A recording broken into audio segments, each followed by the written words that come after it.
Minha esposa jogou na minha cara que temos vidas separadas. Respondi com um golpe que ela não esperava. Então, carteiras separadas também. O que começou como uma discussão virou uma reviravolta que mudou tudo. Quer saber como cheguei ao limite? Vamos lá. Eu sou o João, 38 anos, gerente de logística em Lisboa. Trabalho duro, mantenho as contas em dia e sempre achei que minha esposa, Ana, e eu éramos um time. Casados há 10 anos, construímos uma vida sólida, casa em Cascais, viagens anuais ao Algarve, jantares com amigos. Mas, ultimamente, Ana mudou. Ela começou a agir como se eu fosse um estranho na minha própria casa. Era uma sexta-feira à noite, depois de uma semana exaustiva. Cheguei em casa querendo relaxar, talvez planejar algo com Ana para o fim de semana. Estava na cozinha, pegando uma cerveja, quando ela entrou, grudada no telemóvel, como sempre. Ana, queres fazer algo amanhã? Talvez ir à praia em Carcavelos ou jantar naquele restaurante que gostas, perguntei, tentando puxar conversa. Ela nem olhou para mim. João, eu tenho os meus planos. Faz os teus. Deixa-me em paz. O tom dela era frio, como se eu fosse um colega chato e não um marido. Fiquei parado, a garrafa ainda na mão. Ok, quais são os teus planos? Só quero saber onde estamos. Ela finalmente levantou os olhos, irritada. Eu tenho a minha vida, tu tens a tua. Não me sufoques, está bem. Aquilo bateu forte. Não era raiva, era desprezo. Como se eu fosse um peso. Engoli em seco, mantive a calma. Justo. Então, cada um por si. Saí da cozinha, sem dizer mais nada. Minha cabeça já trabalhava a mil. Se ela queria espaço, eu ia dar. Mas nas minhas condições. Naquela noite, sentei-me no escritório e comecei a planear. Reservei uma escapada para o fim de semana na Serra da Estrela, um lugar onde sempre quis ir pescar. Mandei uma mensagem ao meu amigo Miguel, um arquiteto de 40 anos com quem já dividi muitas aventuras. Queres ir pescar amanhã? Eu pago a cerveja. Ele respondeu em minutos, bora.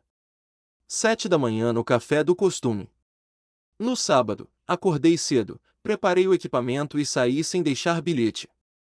Ana ainda dormia, a porta do quarto fechada. Que se lixasse. Se ela queria vidas separadas, que descobrisse sozinha. No caminho para a serra, o telemóvel vibrou. Era ela. Onde estás? Respondi seco. Na serra.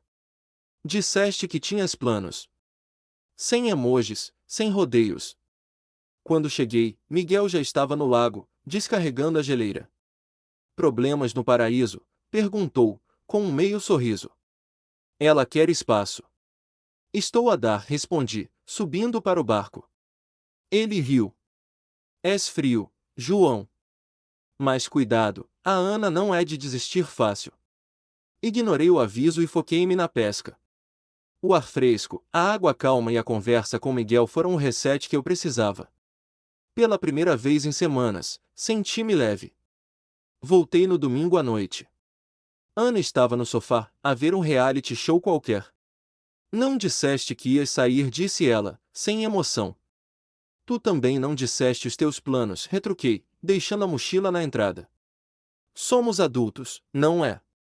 Ela revirou os olhos, mas percebi um lampejo de irritação.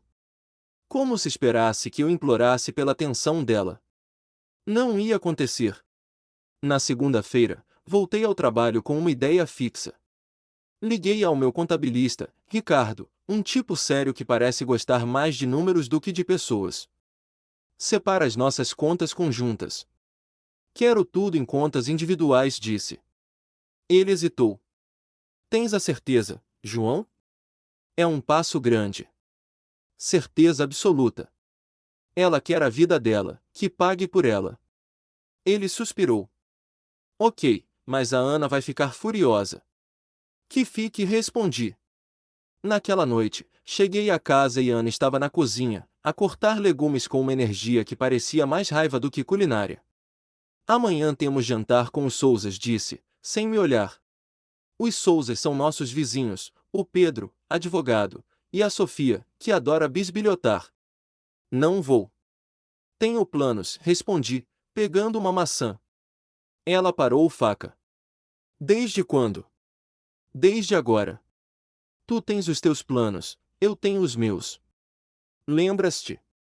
Ela apertou os lábios, mas não insistiu. Ok, digo-lhes que estás ocupado. Faz isso, disse, e saí. Na terça, encontrei-me com Miguel e o irmão dele, Tiago, num bar em Alfama.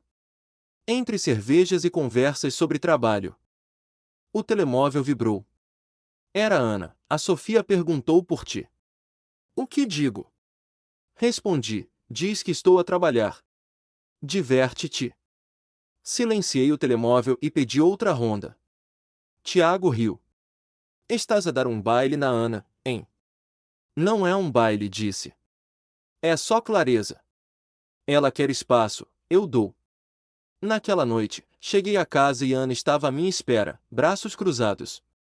Não apareceste no jantar, disse, o tom cortante. Não me pediste para ir, respondi, pendurando o casaco. Disseste que tinhas planos. Ela subiu o tom. Estás a ser ridículo, João. Eles são nossos vizinhos. Então, diverte-os tu, disse, passando por ela. Não sou o teu acompanhante. Ela seguiu-me até as escadas. Qual é o teu problema? Estás a agir como um idiota. Parei e virei-me. O meu problema é achares que controlas a minha vida.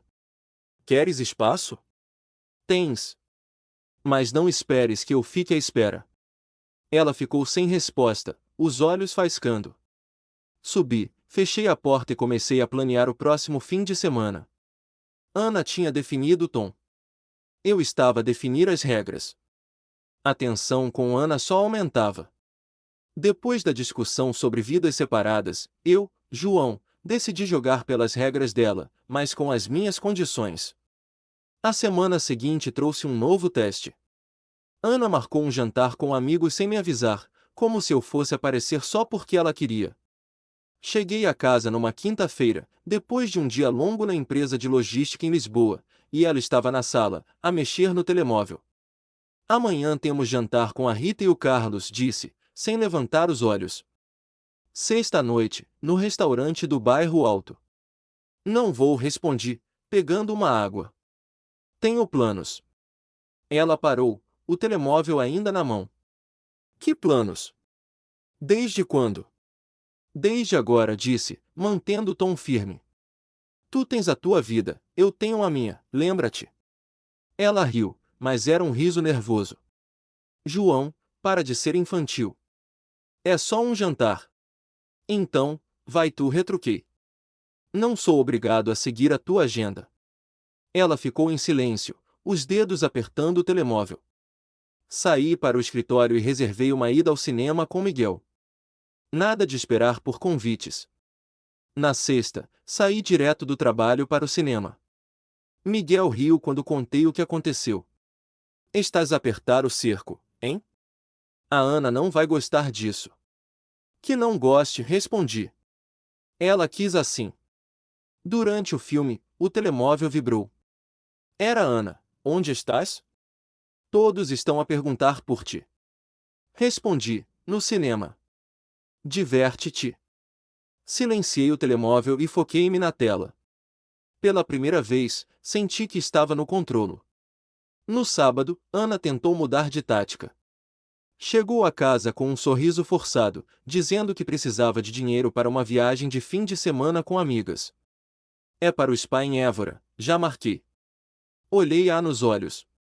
Usa a tua conta. As nossas estão separadas agora. O sorriso dela caiu. Estás a brincar, João. Esse dinheiro é nosso.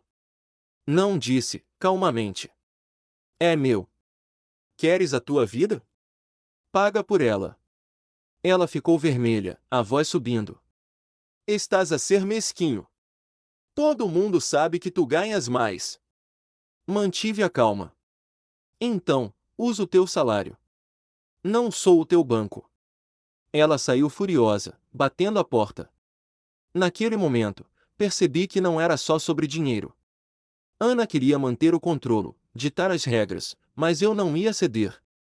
Liguei ao meu advogado, o Francisco, e marquei uma reunião para discutir opções legais. Queres separar tudo, João? Casa, contas, tudo? Perguntou ele. Sim, respondi. Quero estar preparado. Ele suspirou. Isto vai ser um terremoto. A Ana não vai aceitar de ânimo leve. Que não aceite, disse. Estou farto de jogos. No domingo, fui jogar padel com Miguel e o irmão dele, Tiago. Entre raquetadas, Tiago perguntou, então, e a Ana? Ainda está a fazer-te a vida negra? Está a tentar, respondi, acertando a bola. Mas agora sou eu que marco o ritmo. Miguel abanou a cabeça. Cuidado, João. Ela pode jogar sujo. Ignorei o aviso, mas no fundo sabia que ele tinha razão. Ana não era de desistir. Quando voltei a casa, Ana estava à espera, o olhar afiado. Estás a destruir tudo, João disse, a voz tremendo. Casados há 10 anos, e eides como se eu não existisse. Tu é que disseste vidas separadas, respondi, sem hesitar. Estou só a seguir o teu plano. Ela abriu a boca, mas não encontrou resposta. Subi as escadas, fechei a porta e comecei a procurar apartamentos no centro de Lisboa. A linha estava traçada, e eu não ia voltar atrás. A minha decisão de separar as contas e tomar o controle da minha vida abalou Ana. Eu, João, estava farto de ser tratado como um acessório na nossa relação de 10 anos. Depois da discussão sobre o dinheiro do spa, Ana mudou de estratégia, tentando recuperar terreno com charme e manipulação. Mas eu já estava um passo à frente. Na segunda-feira, cheguei do trabalho em Lisboa e encontrei Ana na sala, com um tom doce que não usava há meses. João, precisamos de falar.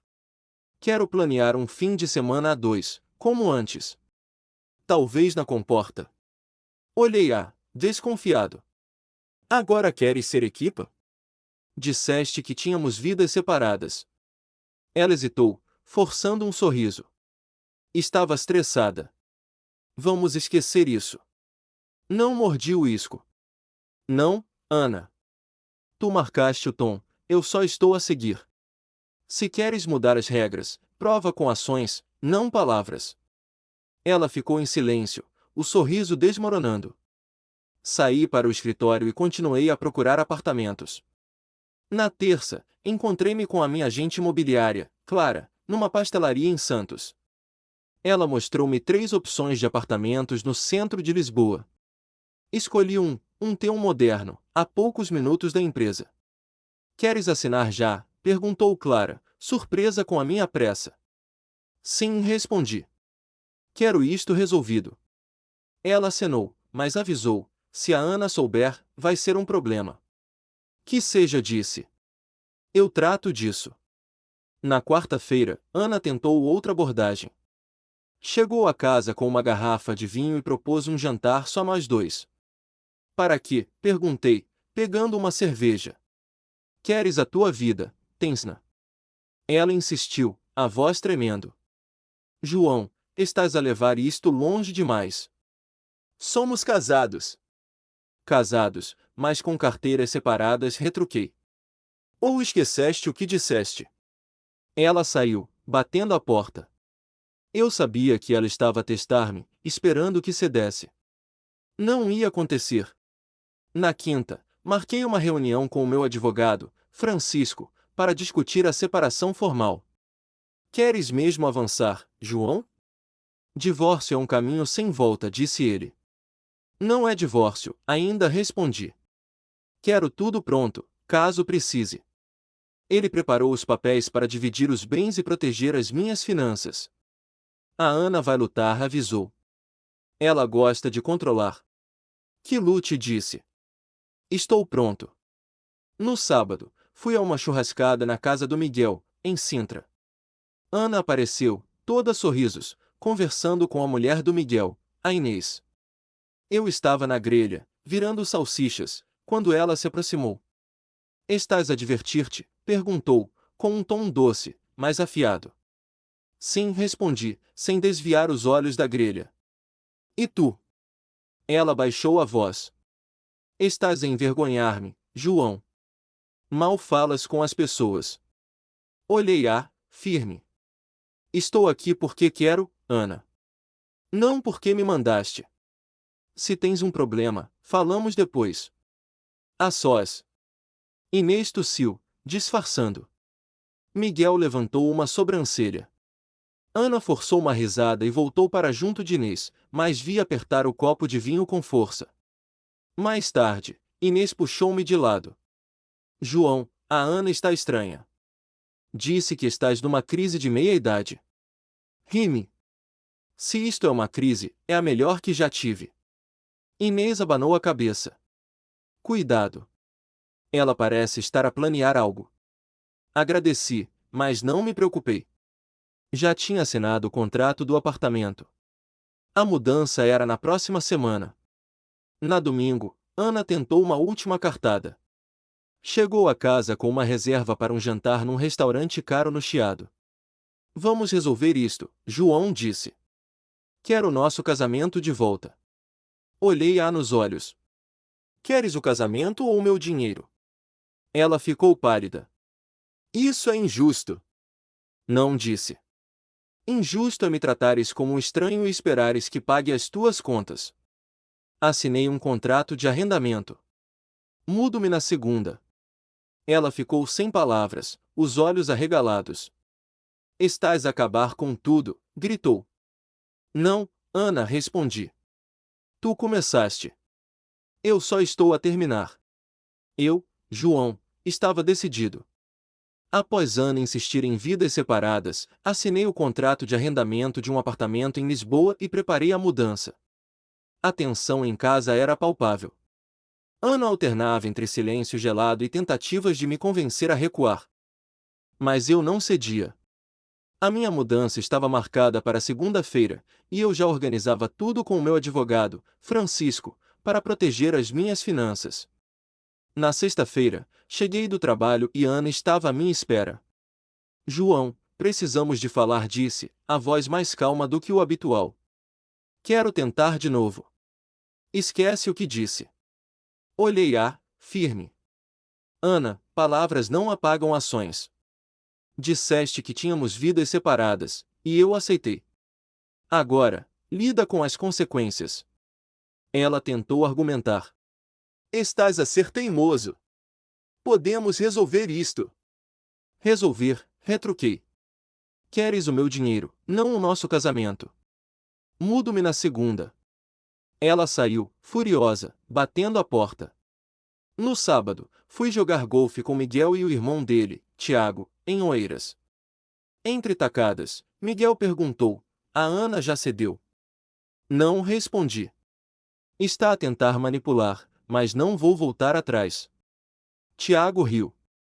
Ela vai jogar sujo, João. Prepara-te. Ignorei, focado no jogo. Sentia-me livre, como se tivesse tirado um peso dos ombros. No domingo, Ana fez uma última tentativa. Mandou-me uma mensagem: encontrei um terapeuta de casais. Podemos tentar, João. Por favor. Respondi: tarde demais. A mudança é amanhã. Se queres falar, é sobre a casa e as contas. Ela não respondeu. Na segunda, mudei-me para o apartamento. Era simples, funcional, meu. Pela primeira vez em meses, senti paz. Na terça, Ana apareceu no meu trabalho, algo que nunca fazia. João, isto é ridículo, disse, a voz trêmula. Estás a destruir a nossa vida. Não, Ana, respondi, calmo. Tu destruíste quando me afastaste. Agora, cada um segue o seu caminho. Ela tentou argumentar, mas pedi-lhe para sair. Fala com o meu advogado se quiseres discutir a casa. Ela foi embora, visivelmente abalada. Naquela noite, liguei ao Francisco. Ela está desesperada, disse ele. Quer negociar? Que negocie, respondi. Mas nas minhas condições. Comecei a planear o próximo passo, dividir os bens de forma justa, sem ceder ao drama dela. Eu, João, mudei-me para o meu apartamento em Lisboa, deixando Ana na casa em Cascais. Após 10 anos de casamento, a frase dela sobre vidas separadas foi o gatilho para eu tomar o controle.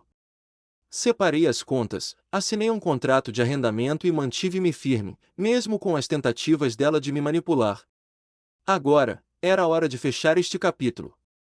Na semana após a mudança, Ana tentou uma nova abordagem. Mandou-me uma mensagem: João, podemos dividir a casa de forma justa? Não quero brigar. Respondi: fala com o meu advogado, Francisco. Estou aberto a acordos, mas sem jogos.